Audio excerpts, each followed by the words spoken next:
Mas aí o que aconteceu? Teve esse surto, fui internado, me converti. Só que quando eu fui para a igreja, gente, eu não sabia falar português, eu só falava gíria e palavrão. Eu não entendia nada, não sabia de nada, eu não lia, eu não estudava, né? Então eu estava completamente perdido. Quando eu me converti de verdade, que eu nasci de novo de verdade, aí eu só queria ler a Bíblia, especialmente o Novo Testamento. É por isso que eu só andava com o Novo Testamento no quartel. Eu estava no começo da minha caminhada cristã, ali no quartel, né? Soltando fogo pelas ventas. Crente, né? Fanático, meio desequilibrado até, mas graças a Deus, porque eu precisava, assim, de um fogo, assim, mesmo selvagem, né? Mas o que é interessante é que, através da leitura da Bíblia, eu acabei aprendendo a estudar, fui pegando gosto. Depois eu fiz vestibular, fiz faculdade e tudo mais, etc.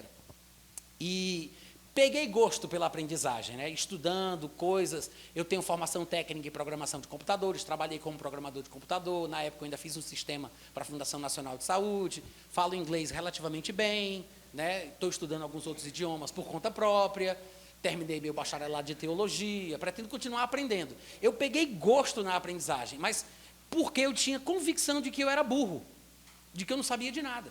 Porque eu não entendia nada, eu tinha vindo do mundão, das drogas, só tinha gíria, só tinha palavrão. Então, eu precisei mergulhar no estudo de uma forma que talvez outras pessoas não precisariam. Mas isso foi bom para mim, porque quando eu ia ler a Bíblia, eu encontrava palavras na Bíblia que eu não entendia.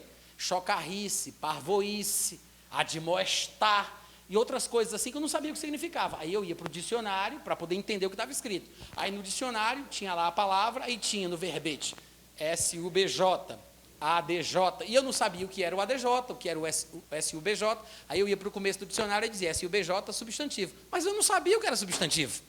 Aí eu peguei a enciclopédia de português da minha mãe, aí olhar substantivo, adjetivo. Foi assim, desse jeito. Isso em anos, viu, gente? Não foi assim da noite para o dia, não. Não foi vapt-vupt. O processo de transformação foi se consolidando. Eu lendo, estudando, aprendendo português, dicionário, Bíblia, risca aqui, risca ali. Fui pegando gosto pelo estudo. Aí foi quando eu comecei a estudar outras coisas diferentes. Hoje em dia, minha esposa diz que eu sou viciado em estudar. Eu não consigo parar quieto. Sempre quero aprender uma coisa nova. Estou sempre estudando, sempre lendo. Porque você desenvolve o hábito. Eu não tinha o hábito. Gente, vocês não acreditam. Eu tinha um cabelo grande, brinco na orelha, roupa rasgada. Eu era um bicho. Um bicho totalmente perdido. Mas a palavra de Deus, ela vai moldando você por dentro de uma forma tal que vai transformando você aos poucos. O meu pai, a minha mãe, a minha irmã se converteram por causa da minha história.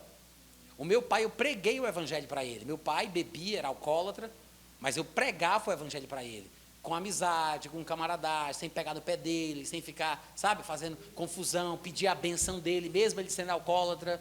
Ele não entendia porque eu pedia a benção a ele, mas ele era do interior e ele achava isso muito bonito. Ele sempre fez isso com o pai dele, o meu avô, então eu fazia também. E acabou que o meu pai foi abrindo o coração para ouvir, até que ele confessou Jesus comigo.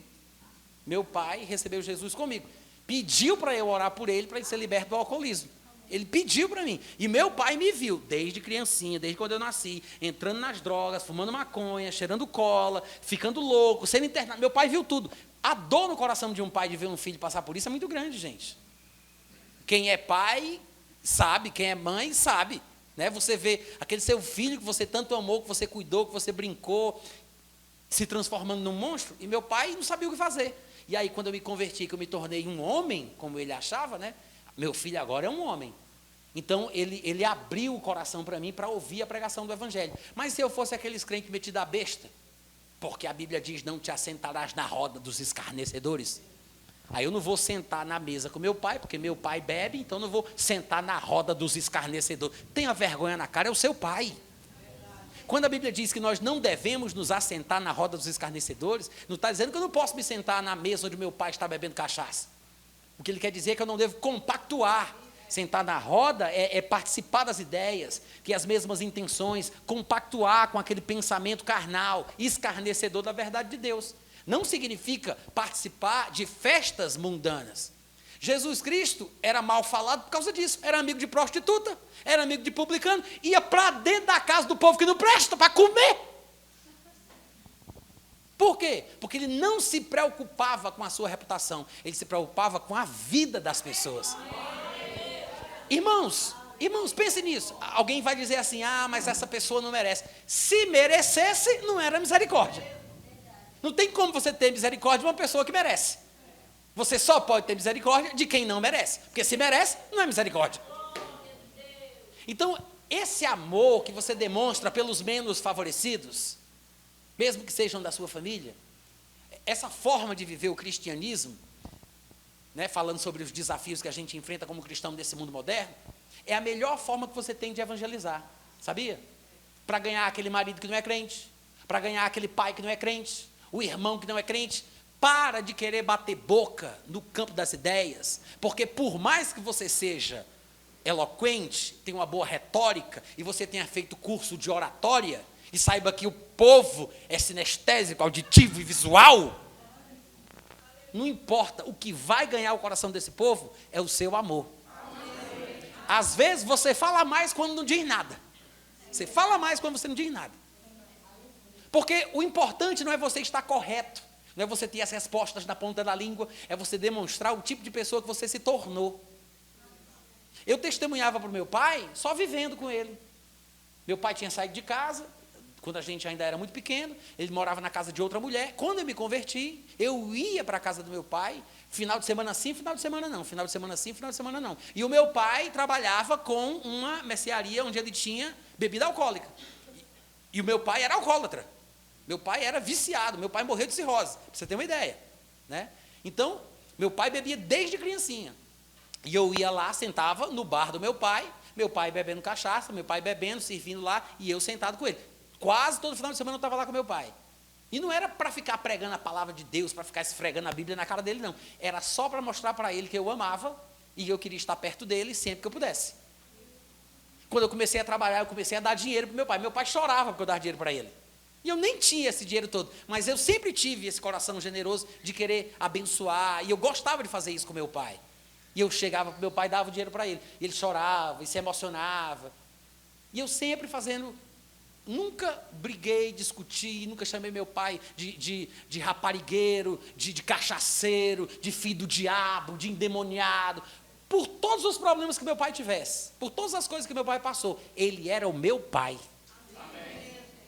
Meu pai morreu. Eu daria tudo para ele poder viver, para me dar uma pizza. Eu queria que ele voltasse à vida só para me dar uma pizza, todo final de semana. Porque meu pai está morto. E eu não posso mais ver ele. Hoje em dia, o seu pai está vivo e você não considera ele.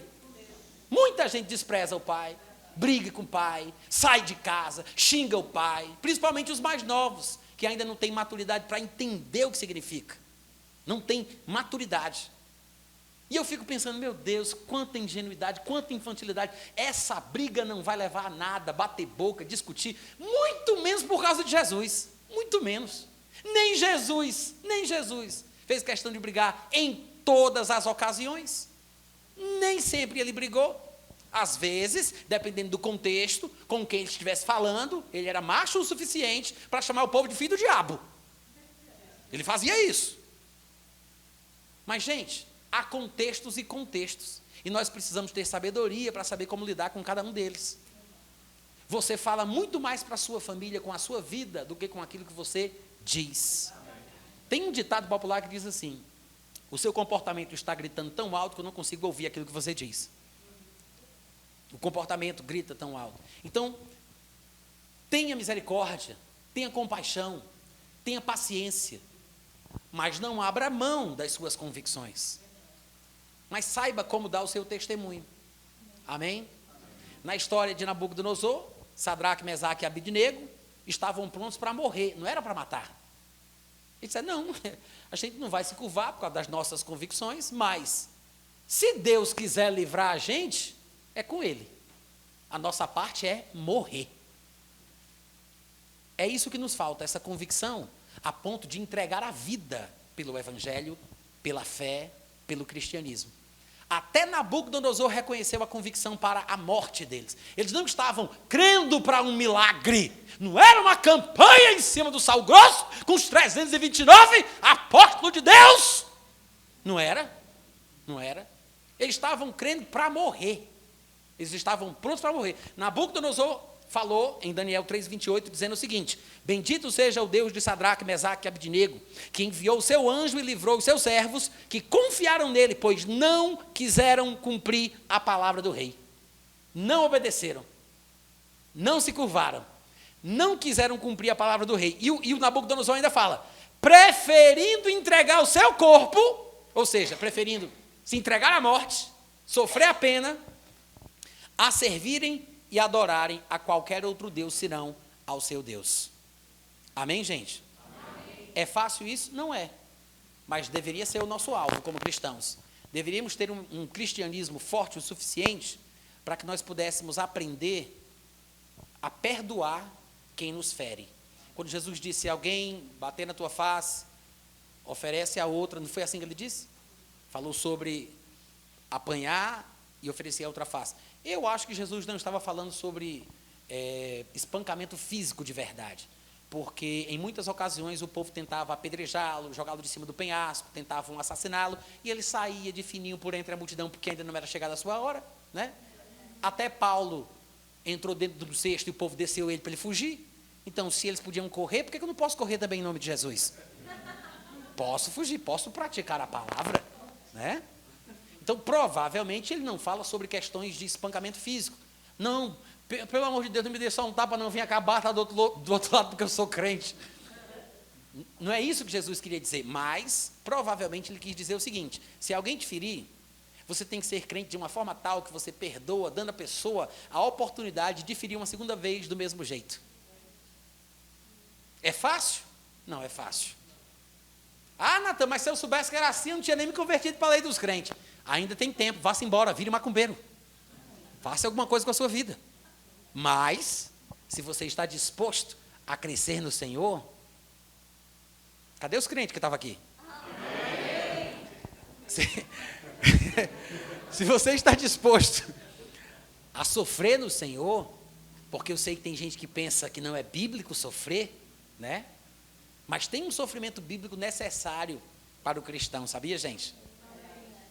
Oi, só um teste, experiência. Vocês sabiam que tem um sofrimento bíblico para o cristão? Hoje em dia está todo mundo falando na vitória que nós temos em Cristo, que o pessoal se esqueceu da bênção do sofrimento, né? Eu não estou falando sobre sofrer situação desmoralizante e paralisante que Satanás coloca sobre nós, não. Eu não estou falando sobre sofrer doença, miséria, não estou falando sobre sofrer sobre isso. Eu estou falando sobre sofrer perseguição.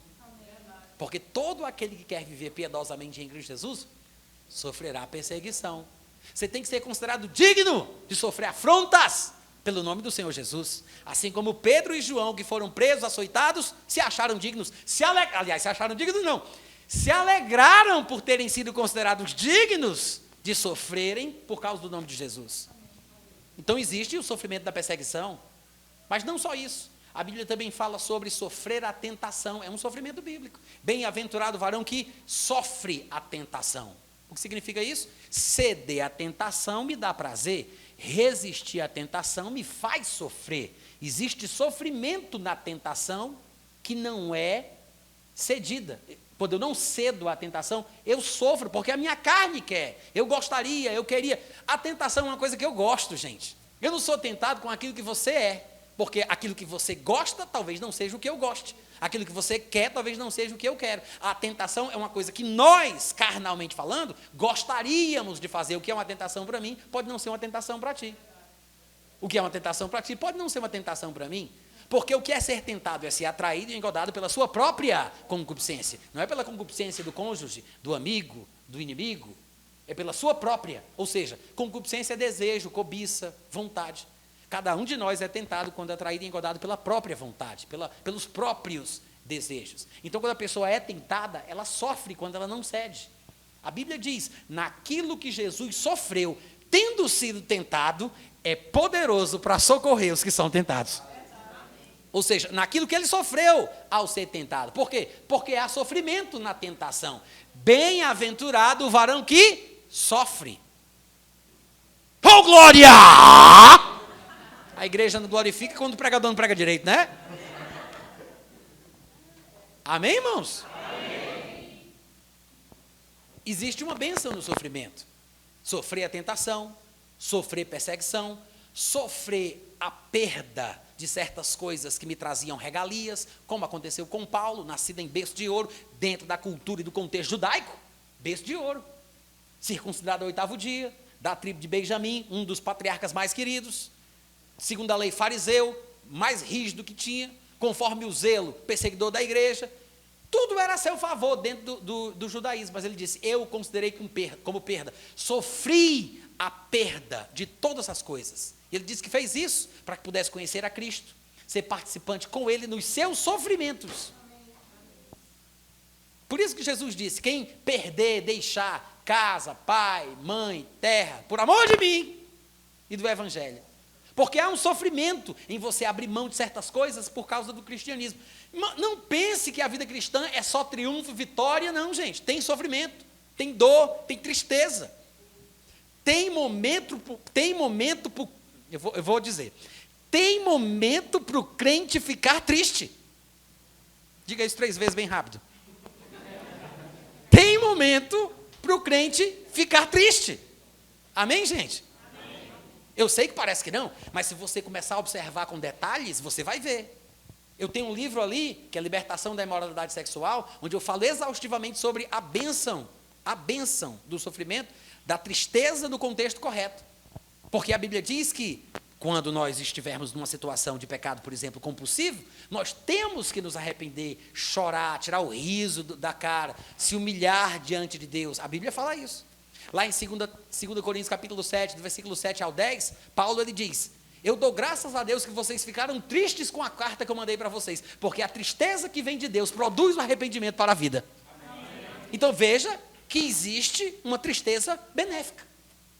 Porque se eu estou errado e eu vivo com um sorriso no rosto, esse sorriso está fora do contexto.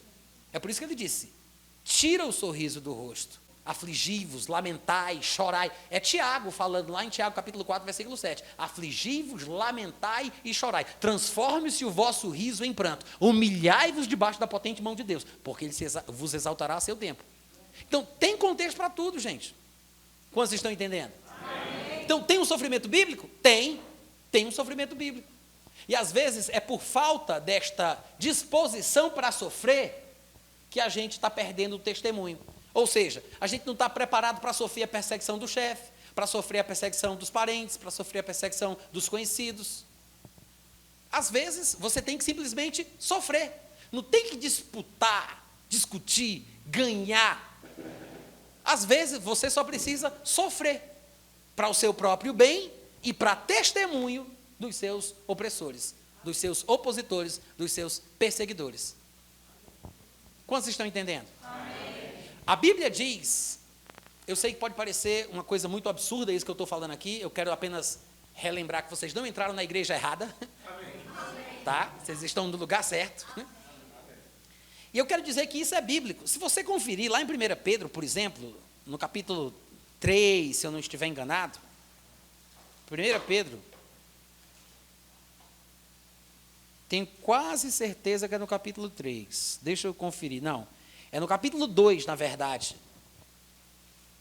No finalzinho do capítulo 2, antes de chegar no 3.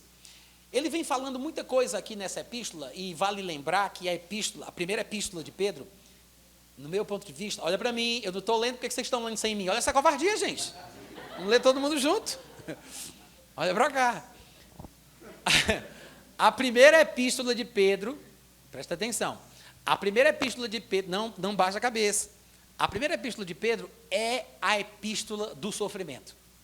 É sofrimento do capítulo 1 ao capítulo 5. Depois você faz as contas, você vai ver que umas 13, 14, eu nem sei quantas vezes, deixa eu ver se eu anotei aqui, 13 vezes, que eu pude identificar, 13 vezes, do capítulo 1 ao capítulo 5, Pedro fala sobre sofrimento, em diversos contextos. Sofrimento na família, sofrimento no ministério, sofrimento nas nossas obrigações civis, sofrimento em cima de sofrimento. É sofrimento em banda de lata, como diz lá no Ceará.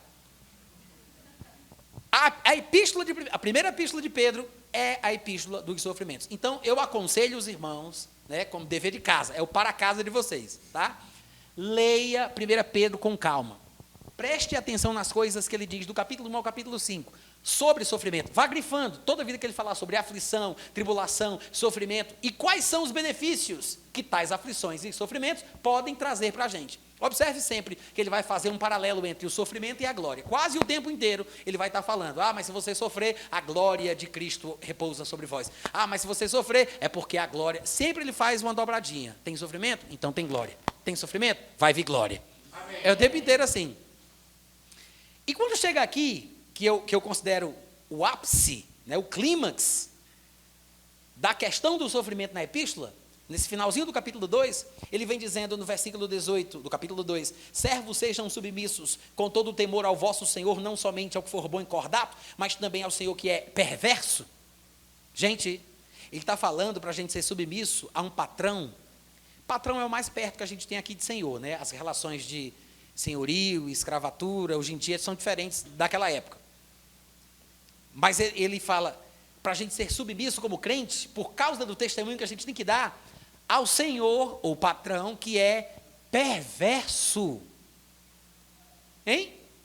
Ele disse, sejam submissos ao vosso Senhor, não somente se ele for bonzinho cordato, não só porque ele te dá peru de Natal, não é porque ele é bonzinho contigo, e diz assim, mesmo aquele que é perverso, é mau, é perverso. Aí diz, por quê? Porque isto agrada a Deus. Bufo! Hein? Olha o versículo 19. Porque isto agrada a Deus. Isto é grato. Agrada a Deus. O quê? Que alguém suporte tristezas. Cadê os crentes que estavam aqui? Amém. Que alguém suporte tristezas. Sofrendo. É o quê? Se eu pelo menos merecesse, né? Eu não fiz nada para merecer isso. Estou no meu direito. Gente, ele está dizendo, agrada a Deus que você sofra injustamente. Cadê o glória, igreja? Esse foi para Maria. Vamos dar um para Jesus?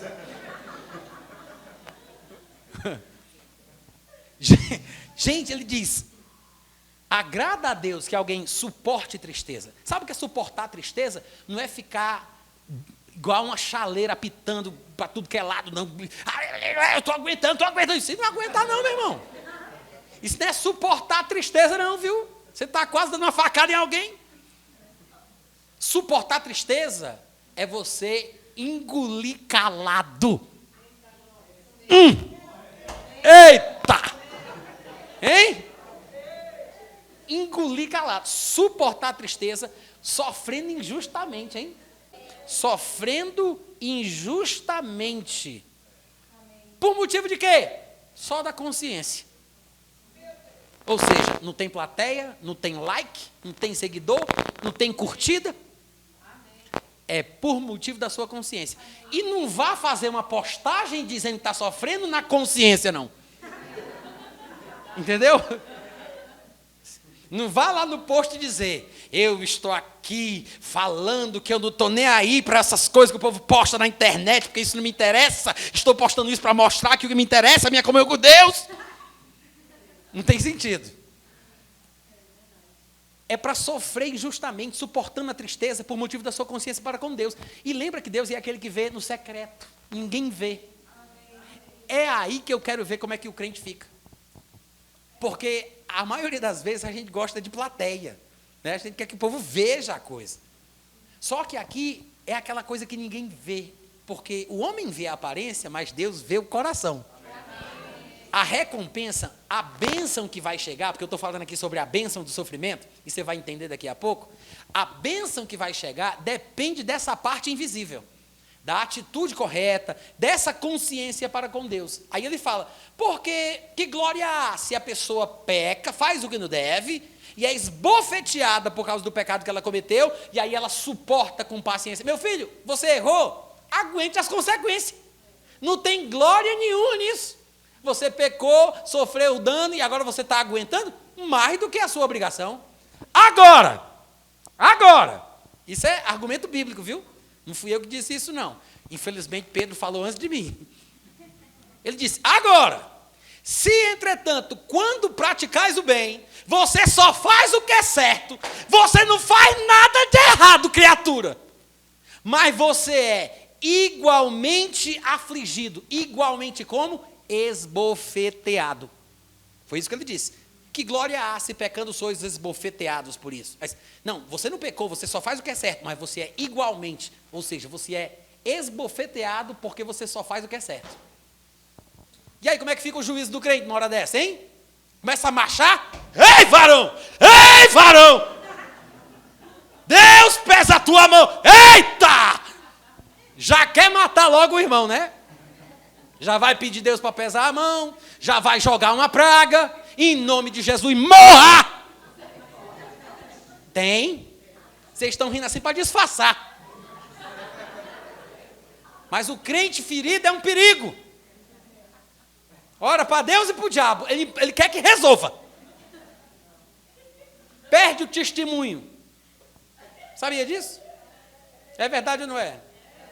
A irmã está rindo de nervoso, deixa ela. Acontece. Agora, o que é interessante, gente, é que isso é cristianismo. É cristianismo. É esse tipo de cristianismo que a gente tem que aprender. Porque na hora do vamos ver, eu vou estar lá sozinho. Meu pastor não vai estar lá comigo. Não vai ter o corredor polonês dos 328 apóstolos. Eu vou estar lá sozinho. Por motivo da minha consciência para com Deus. Eu vou ser afligido porque eu fiz aquilo que é certo. Aí ele diz, se você suportar com paciência, finalzinho do versículo 20. Isso agrada a Deus. Quem ainda quer agradar a Deus aqui? Amém. Deus está vendo. Amém. Sabe o que significa isso? É você começar a repensar aquela briga que você teve com a vizinha no final de semana passado. Aquela confusão que você teve no grupo da sua família. Aquele desentendimento que separou, dividiu aquela amizade. Pensa naquela pessoa, como você agiu, como você se comportou. Você lutou para vencer a disputa? Você queria ter razão, você queria dar por cima da carne seca? Ou você pensou, o evangelho é mais importante? O cristianismo é mais importante? Preciso fazer o que Jesus faria? Porque isso agrada a Deus. É você engolir sapo, ter a resposta na ponta da língua, mas você não falar. Às vezes é preciso não falar. Às vezes. Nem sempre, cada contexto tem as suas implicações próprias, mas às vezes é preciso ficar calado, sem dizer uma palavra, em silêncio, por causa da sua consciência para com Deus. No versículo 21 ele diz mais, porquanto foi para isso mesmo que vocês foram chamados. Olha só, para o que mesmo? Vamos ver se a gente está entendendo. Ele falou sobre a gente sofrer, suportar tristeza, sofrendo injustamente, fazer o que é certo, ser esbofeteado por isso, e suportar com paciência, porque isso agrada a Deus. Aí ele diz, foi para isso que você foi chamado. Diga, descobri o meu chamado. Está todo mundo orando para descobrir o chamado, né? Você foi chamado para sofrer, meu querido. Você foi chamado para ser feito de Cristo. Ah, você quer me pegar para Cristo? Exatamente. Exatamente. Você foi chamado para ser igual Jesus. Maltratado, humilhado, achincalhado, sem ter feito nada de errado. E não revidar. Aí ele diz assim, foi para isso que vocês foram chamados, versículo 21. Porque também Cristo sofreu em vosso lugar, para quê? Deixando-vos exemplo para seguirdes os seus passos. Está vendo aí? Ele disse, Jesus sofreu para servir de exemplo. Sabe o que significa sofrer para servir de exemplo? É para a gente aprender a sofrer também. Ninguém sofre para servir de exemplo se isso não deve ser replicado. Se eu não devo continuar com a missão. Se eu não devo passar pela mesma coisa. Se não é para eu imitar o que ele viveu. Se ele sofreu para me dar exemplo, é porque o crente foi chamado para sofrer.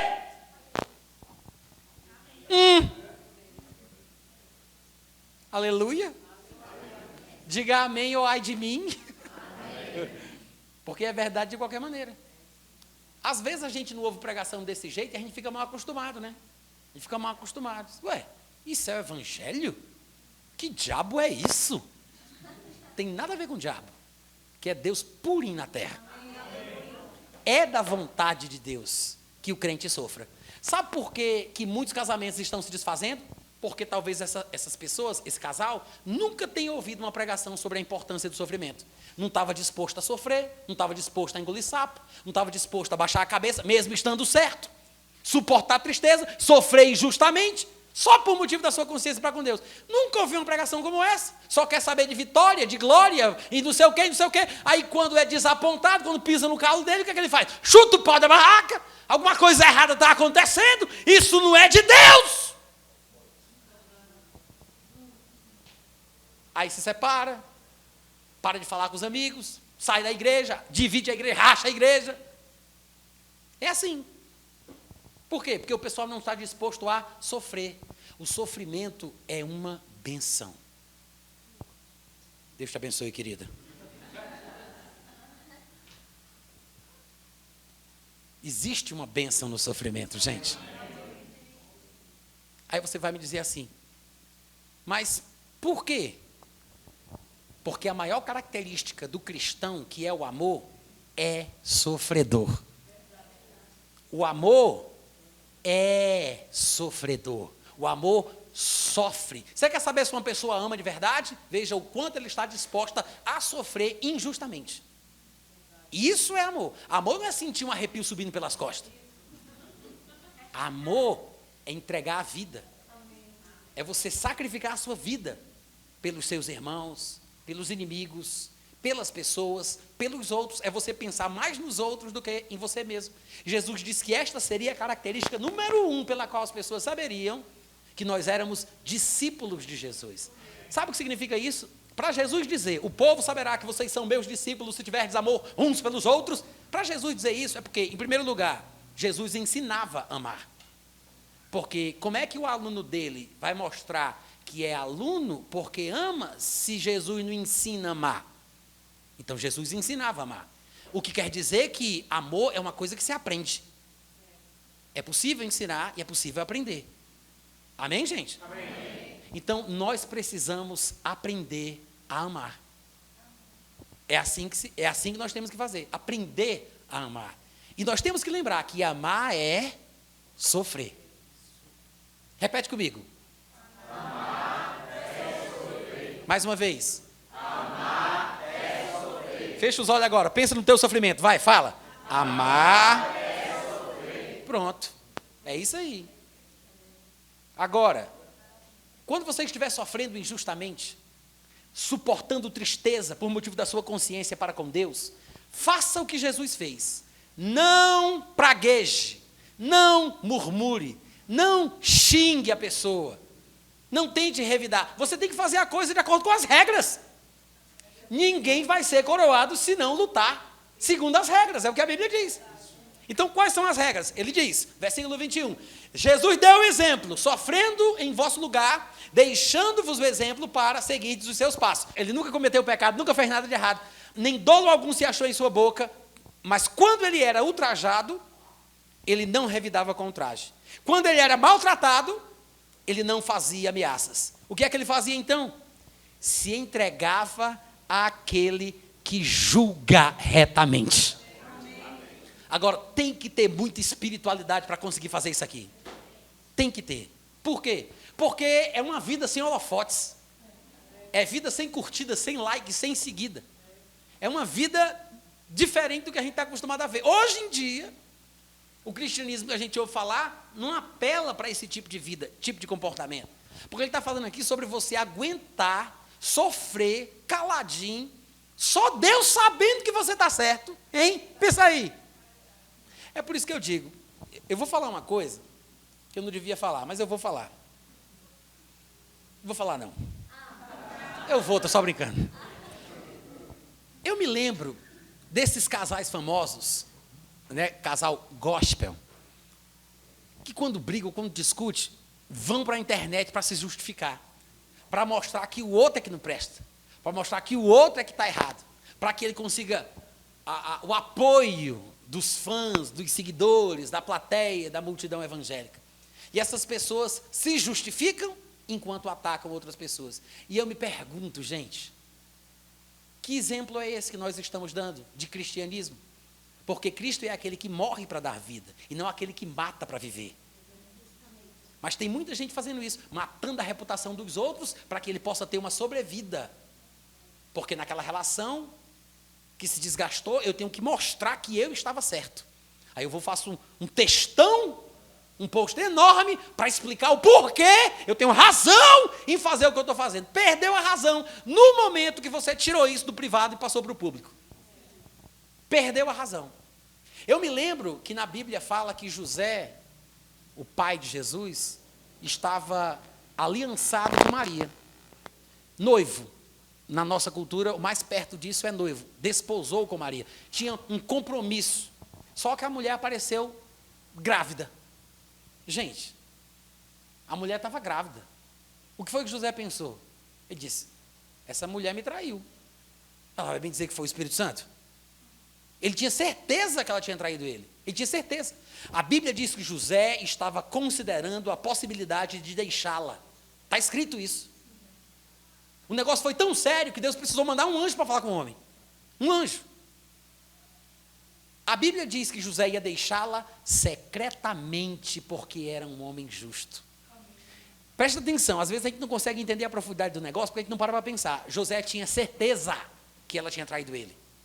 Ele tinha certeza, não era uma dúvida. Gente, a mulher estava grávida. Alô? Foi o Espírito Santo? Foi o vento? Não tem sentido. Ele só vai saber do milagre depois, né? Só que imagina aí, você vivendo a coisa. O que foi que José fez? Ele levou para o sacerdote, ele instaurou uma CPI, ele mandou comprar as pedras para o apedrejamento daquela tarde? Não, ele disse, vou deixá-la secretamente. A Bíblia diz, porque era um homem justo, resolveu deixá-la secretamente. Ou seja, se ele não estivesse correto na atitude que ele teve, a Bíblia não o elogiaria dizendo que iria deixá-la secretamente porque era um homem justo. Se deixá-la fosse uma coisa errada, você tem que entender o ponto de vista de José. Porque Deus entendeu isso.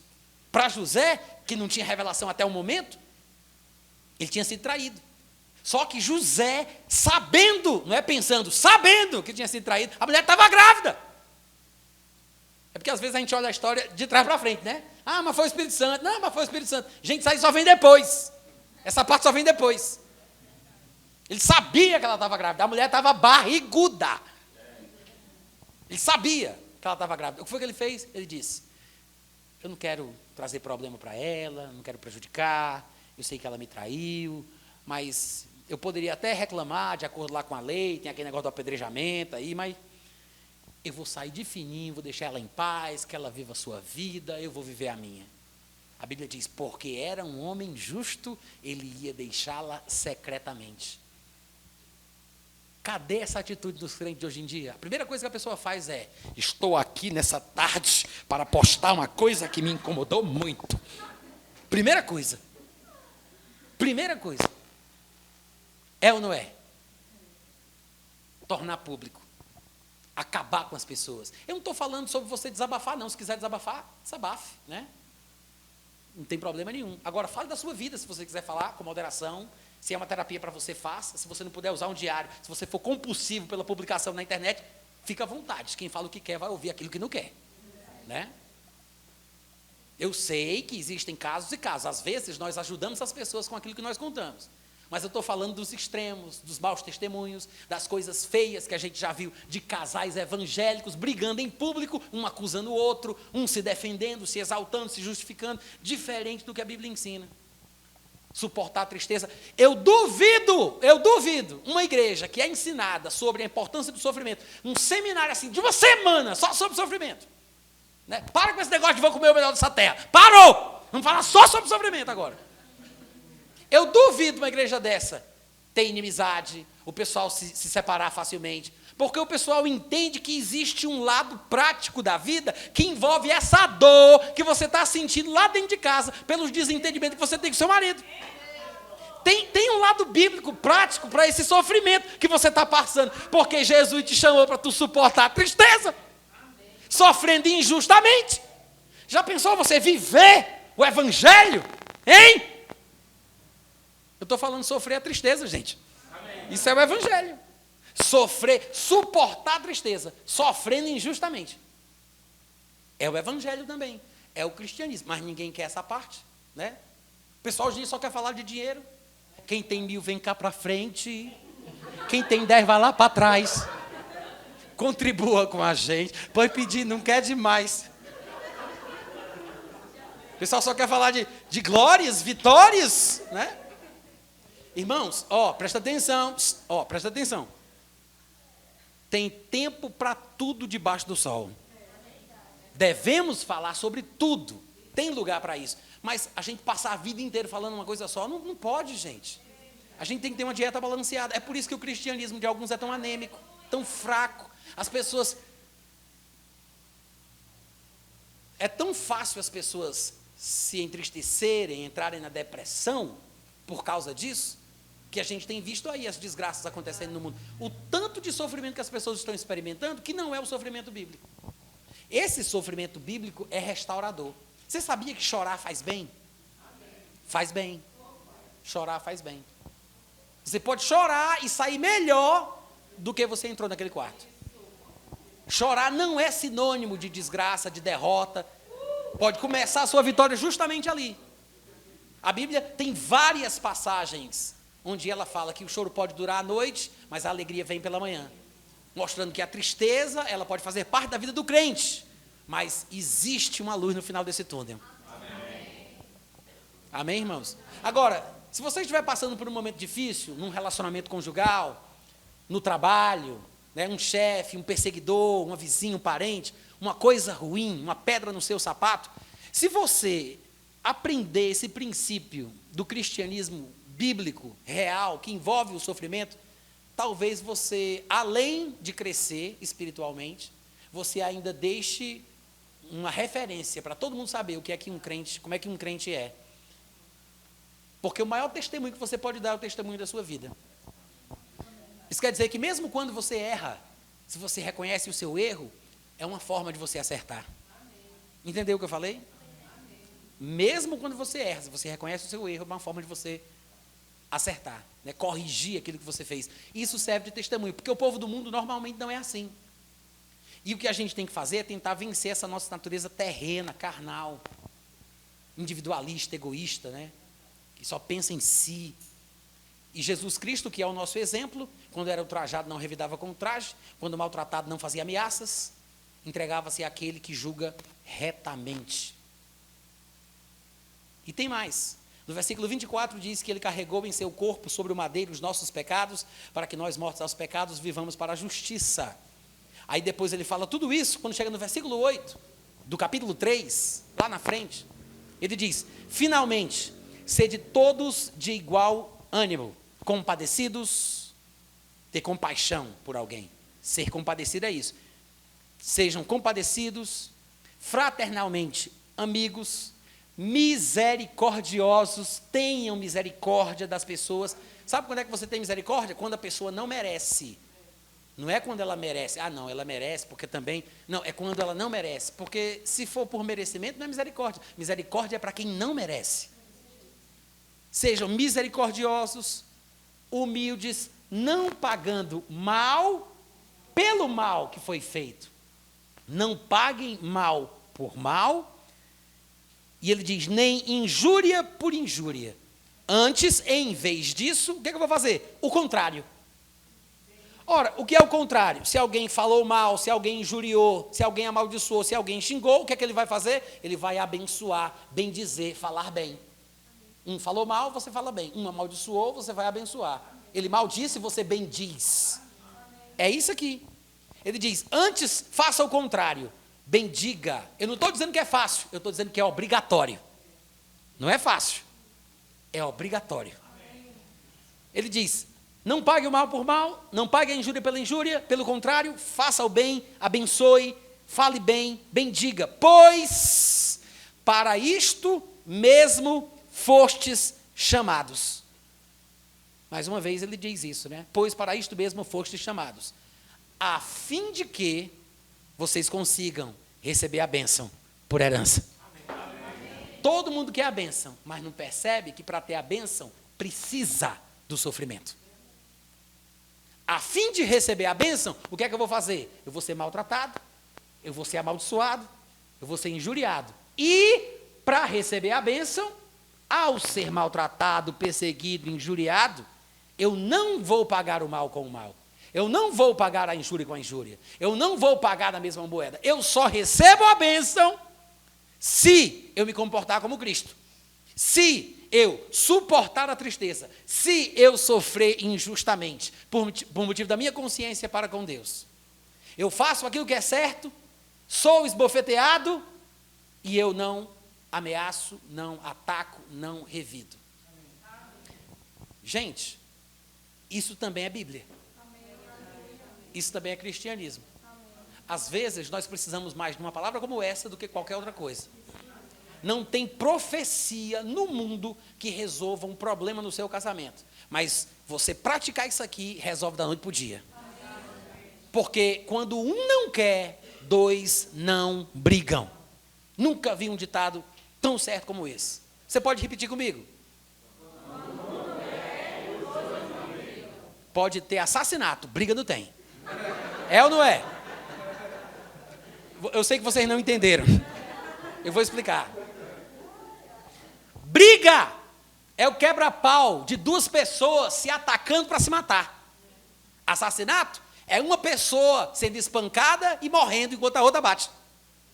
Claro que eu não estou dizendo aqui que você vai apanhar. Eu já expliquei como é que a gente pratica a palavra. Corre. Liga para a polícia. Né? Chama esse pastorzão graúdo. Agora, se um não quer, esse ditado, gente, é verdadeiro. Não tem briga. É por isso que eu disse, pode ter assassinato. Briga não tem. Amém. O que significa? Depende de nós. Se tiver um crente, um crente espiritual na relação, tem jeito.